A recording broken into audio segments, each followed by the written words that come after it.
Olá, esse é o 5º programa da série Origens. O tema de hoje, Origens da Ciência. Há um texto bíblico escrito por Paulo, um grande filósofo Paulo, em 1 Tessalonicenses capítulo 5, 21, que diz: ponham à prova, ou seja, examinem todas as coisas e fiquem com o que é bom. Naturalmente que Paulo aqui não estava falando em ciência, o tema aqui eram profecias, mas de certa forma podemos até aplicar esse texto ao contexto da ciência, ou seja, colocar tudo à prova, analisar, examinar. Mas afinal, o que é ciência? Segundo a definição de Eva Lakatos e Marina Marconi, no livro Metodologia Científica, ciência é um conjunto de conhecimentos racionais, certos ou prováveis, obtidos metodicamente, sistematizados e verificáveis, que fazem referência a objetos de uma mesma natureza. Note que ela menciona racionalidade, verificabilidade, ou seja, tem que ser verificável aquilo que você estuda, e objeto de estudo, de pesquisa. Ciência é igual saber, então ciência vem dessa ideia de saber, de conhecer, de investigar. Esse gráfico aí na sua tela me ajuda a explicar para você as diferenças e semelhanças que há entre criacionismo, ou evolucionismo, ou naturalismo filosófico e design inteligente. Note que no centro você tem uma área ali alaranjada que então seria a interseção entre todas essas áreas de conhecimento, esses modelos, que se trata então da ciência como método, ou método científico. Note que criacionismo, evolucionismo e design inteligente, todos eles se valem do método científico, dessa ferramenta útil para entender a realidade. No entanto, o que está ali em amarelo, verde e azul seria então a área filosófica dos modelos. Criacionismo, embora se valha também do método científico, o criacionista tem um componente filosófico que é a teologia bíblica, no caso dos criacionistas bíblicos. Já o evolucionista tem uma componente também filosófica, que é o naturalismo filosófico, a ideia de que tudo poderia surgir naturalmente, sem a intervenção de um criador inteligente e sobrenatural. O design inteligente é uma visão de mundo que dispensa o criador, mas entende que existem evidências de design inteligente, de uma inteligência por trás de tudo que você observa. Então, na verdade, os defensores do design inteligente, ou DI, eles não se preocupam com a natureza do designer, mas entendem que há evidência, sim, de que houve uma intencionalidade, uma teleologia na criação. O que esse gráfico visa mostrar? Que, embora todos esses modelos, esses 3 modelos, eles se utilizem do método científico, os 3 também têm, sim, um componente filosófico que não é passível de verificação científica. No caso do criacionismo, repetindo, a teologia bíblica, evolucionistas, naturalismo filosófico e design inteligente, a teleologia. Ok, avançando aqui, nós temos 2 cartoons que ajudam a entender um pouquinho como que um conceito, uma palavra, às vezes é vista ou visto na concepção de cada pessoa. Veja só, o homem diz assim: eu vejo evolução ocorrendo no meu laboratório porque isso é um fato. Mas o homem, quando menciona ali, o cientista menciona a evolução, na cabeça dele está ali uma ilustração que revela, talvez, diferenças de pigmentação nas asas das borboletas, variações limitadas, o que alguns chamam de microevolução. Mas o garoto, que não conhece essa discussão toda, ele entende que quando falou a palavra evolução, seria então a ideia de macro ou mega evolução, aquela ideia de que de uma única célula, de um único organismo primordial, teriam evoluído várias e várias formas de vida, chegando até o nosso tempo com essas espécies que nós conhecemos. Note, uma palavra, evolução, ela pode ser interpretada de 2 maneiras diferentes. Nesse outro cartoon, o rapaz aí diz o seguinte: eu sei que a evolução é verdadeira, porque eu vejo a evolução ocorrendo todo o tempo. Note que no primeiro momento em que ele menciona a evolução, ele está pensando na mega ou macroevolução de um organismo unicelular ter evoluído ao longo de milhões, bilhões de anos até chegar ao ser humano. Mas no segundo momento em que ele menciona a evolução, ele diz que vê isso acontecer, na verdade o que ele viu ali foi diversificação de baixo nível, raças de cães diferenciadas, não é? Mas todos sendo cães. Então note que essa palavra é bastante elástica, não é? E ela deveria ser realmente esclarecida antes de qualquer discussão envolvendo criação e evolução. Um outro bom exemplo de uma premissa evolutiva que foi testada e verificada como não sendo correta por meio da ciência empírica ou do método científico. O caso aqui é das moscas das frutas, ou seja, a Drosophila melanogaster. Ao longo de 100 anos, os cientistas conseguiram forçar nessas mosquinhas mutações.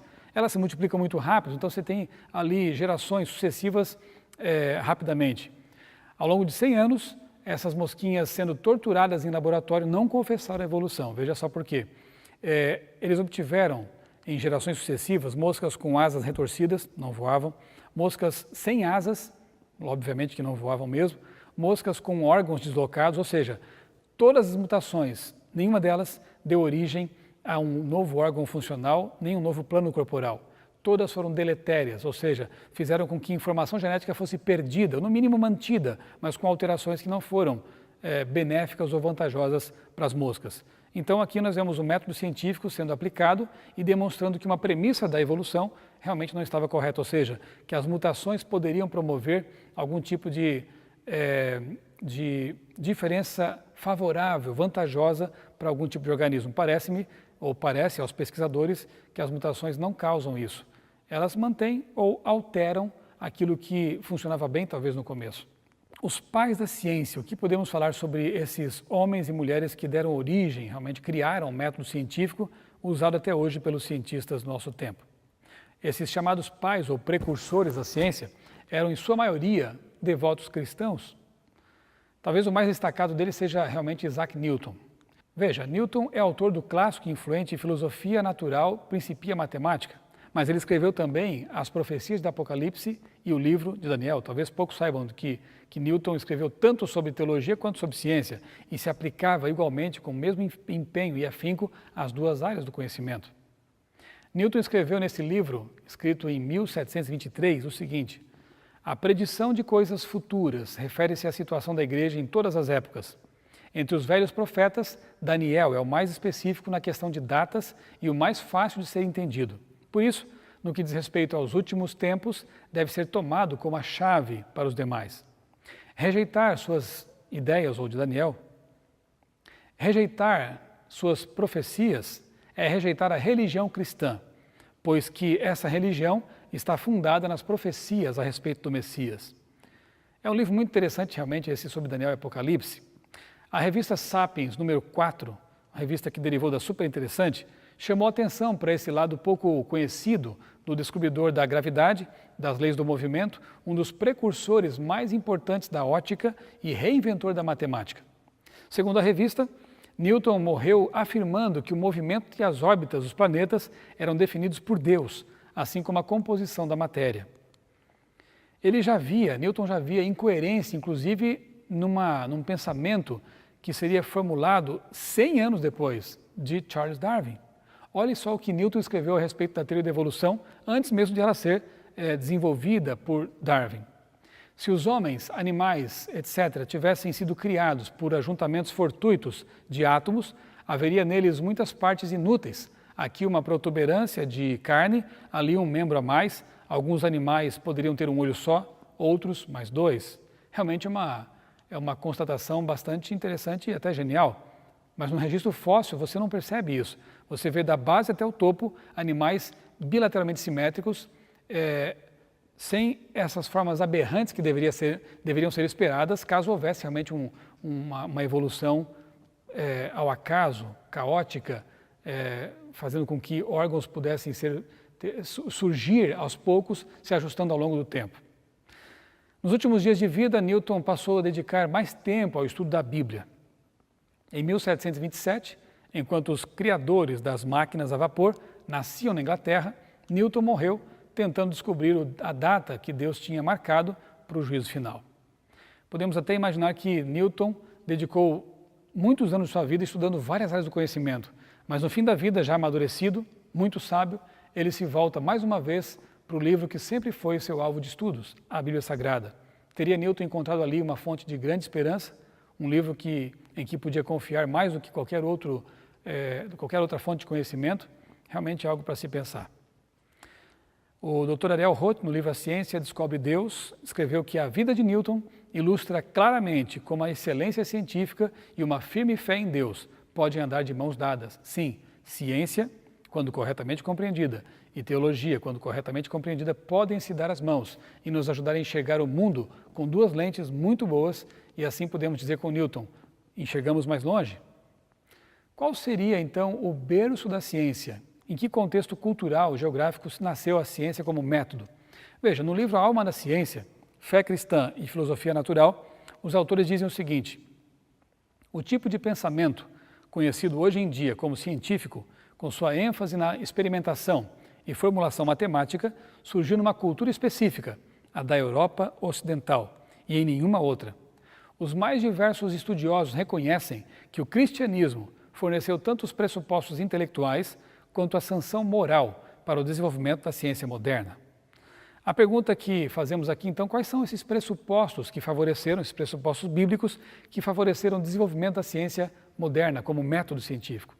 Um deles é o de que a Bíblia ensina que a natureza é real, diferentemente de outros sistemas religiosos que a consideram irreal, como, por exemplo, o panteísmo, o hinduísmo e o idealismo. Sem a concepção de que a natureza é real, não haveria como ter realmente método científico, investigação científica. Outro pressuposto: a doutrina bíblica da criação implica que o mundo não é ilusório, antes é uma esfera de estruturas definíveis e relações reais e, portanto, um objeto passível tanto de estudo científico quanto filosófico. O mundo não é ilusório, o mundo é real. Outro pressuposto: a convicção bíblica que favoreceu o desenvolvimento da ciência é a ideia de que a natureza tem valor e o que Deus fez é bom. Os gregos antigos, por exemplo, não tinham essa convicção. Muitos historiadores acreditam que esse é um dos motivos pelos quais os gregos não desenvolveram uma ciência empírica que requer observação prática e de primeira mão, bem como experimentação. Note que aqueles vasos bonitos que você vê da Grécia Antiga não eram feitos pelos mais sábios, não eram feitos pelos filósofos, não é? Geralmente eram os escravos que produziam essas coisas que envolviam manipulação da matéria, pôr a mão na massa. Lógico que numa cultura dessa não haveria como surgir um método científico que exige realmente experimentação, manipular a matéria. Graças a essa visão bíblica sobre a realidade, sobre o universo, sobre a vida, sobre a matéria, houve então uma desdeificação da natureza. E os autores da Alma da Ciência, desse livro que eu mencionei, dizem o seguinte, que enquanto a natureza é objeto de adoração religiosa, sua análise é considerada uma heresia. O monoteísmo da Bíblia, do Deus fora da matéria, exorcizou os deuses na natureza, libertando a humanidade para desfrutá-la e investigá-la sem medo. Somente quando o mundo deixou de ser um objeto de adoração é que pôde tornar-se um objeto de estudo. Outra visão bíblica que favoreceu também o surgimento da ciência como método na Europa cristã protestante é a ideia de que o universo funciona sob leis finamente ajustadas. Para que se tornasse objeto de estudo, o mundo deveria ser encarado como um lugar em que os acontecimentos ocorrem de modo confiável e regular, o que, diga-se de passagem, também foi legado do cristianismo. A crença num Deus fidedigno e racional levou assim ao pressuposto de um universo racional e ordenado, e a ciência hoje ainda é mantida por esse pressuposto. Em seu tempo, Newton, numa demonstração de humildade, disse que se ele viu mais longe é porque ele estava apoiado sobre ombros de gigantes. Que gigantes eram esses? E qual era a visão de mundo que eles mantinham? Podemos pensar, por exemplo, em René Descartes, matemático, filósofo do século XIX. Para ele, as leis matemáticas investigadas pela ciência eram legisladas por Deus, da mesma maneira que um rei determina leis para o seu reino. Outro, Van Helmont, que é um dos primeiros químicos da história, ele disse o seguinte: creio que a natureza é o projeto de Deus, por meio do qual uma coisa é aquilo que é, fazendo ou agindo como lhe é ordenado. Outro, Nicolau Copérnico, astrônomo polonês, que defendeu o heliocentrismo em oposição ao geocentrismo, ele afirmava que as leis da natureza não são intrínsecas e não podem ser deduzidas a priori. Antes, são impostas ou infundidas por Deus e só podem ser conhecidas a posteriori, por meio da investigação empírica. E o que dizer de Galileu Galilei? Físico, matemático, astrônomo italiano, ele argumentou que não podemos presumir que saber como Deus pensa. Devemos sair e olhar para o mundo que ele criou, inaugurando assim o método científico. Isaac Newton, voltando um pouquinho a ele, diz o seguinte, que, segundo ele, o principal objetivo da ciência é realizar uma argumentação retrospectiva ao longo da cadeia de causas e efeitos mecânicos, até chegar à primeira de todas as causas, que certamente não é mecânica e que para Newton era Deus.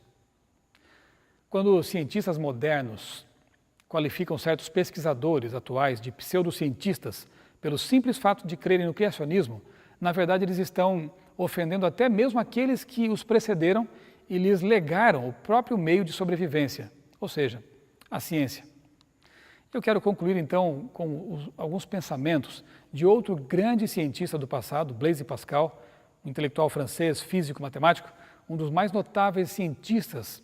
Em seus últimos anos de adolescência, ele inventou o primeiro aparelho de calcular, que alguns até chamam de o primeiro computador. Pascal disse que a razão e a ciência não poderiam ajudar uma pessoa a vir a conhecer a Deus. Somente experimentando Cristo, as pessoas podem conhecer Deus. Isso é uma verdade, não é? Eu espero que alguns dos argumentos que eu estou apresentando nessa série façam você refletir um pouco sobre a questão da existência de Deus, da racionalidade da fé. Mas eu não espero que argumentos pura e simplesmente possam levar alguém a esse encontro com Deus. E Pascal também não pensava assim. Na verdade, é preciso ter um encontro com Jesus. E eu quero te convidar a fazer esse encontro, a buscar esse encontro. Por que não dar uma chance para Deus? Note que Pascal escreveu o seguinte, o conhecimento de Deus sem o da própria miséria produz orgulho. O conhecimento da própria miséria sem o de Deus produz desespero. O conhecimento de Jesus Cristo gera o meio termo, pois nele encontramos Deus e nossa miséria. Nós nunca creremos com uma fé inquestionável e vigorosa, a menos que Deus toque nosso coração. E ele escreveu aquela frase clássica que diz, o coração tem razões que a razão não conhece. E mais, não tenho palavras para qualificar aquele que duvida e não corre atrás da certeza, aquele que, ao mesmo tempo, é sumamente infeliz e injusto, e ainda se sente tranquilo e satisfeito e se vangloria de tudo isso. É preciso saber duvidar quando necessário, afirmar quando necessário e submeter-se quando necessário. Quem não faz assim, não entende a força da razão. E foi Pascal quem propôs aquela célebre aposta, a aposta de Pascal, em que ele diz que o crente e o ateu têm 50% de chance de estarem certos, o que é uma verdade. Não podemos provar matematicamente, cientificamente, que Deus existe, nem tampouco que Ele não exista. Mas acontece o seguinte, se o que o crente diz e crê estiver certo, ele se preparou para um encontro com o Criador, para uma vida eterna. Se o que ele diz não for verdade, ele estiver enganado, sinceramente enganado, ele viveu, teve sua família talvez ou não, enfim, até teve talvez mais saúde e mais tranquilidade por ter conceitos cristãos que regeram a vida dele. Mas se ele morreu e tudo isso foi um sonho, o que ele perdeu? Nada. Agora pense num descrente, num incrédulo, aquele que apostou suas fichas no não, na descrença, na não existência de Deus. Ele vive, ele tem família ou não, enfim. Se ele morreu e estiver certo, não perdeu nada. Mas se esse descrente chegar ao fim da vida e aquilo que ele descreu for verdade, ele perdeu tudo. E Pascal diz, se você ganhar, você ganha tudo. Se você perder, você não perde nada. Não hesite, então, aposte em sua, de Deus, existência. Claro que nossa crença, assim como a de Pascal, não se baseia em percentuais, numa aposta. Nós baseamos nossa crença numa relação real, numa experiência real com Deus. E é justamente isso que eu convido você a fazer. Mais uma vez eu repito aqui, dê uma chance para Deus. Quem sabe você aí no seu quarto agora, no seu ambiente de trabalho, não sei onde você está agora, mas por que não fazer uma oração silenciosa pedindo que Deus se revele a você, assim como Ele se revelou aos primeiros cientistas, assim como se revelou a Isaac Newton, Blaise Pascal e tantos outros. Deus existe, Ele tem um plano para você. Basta que você abra sua mente e dê uma chance para esse Deus. Um abraço e até o nosso último programa, Origens.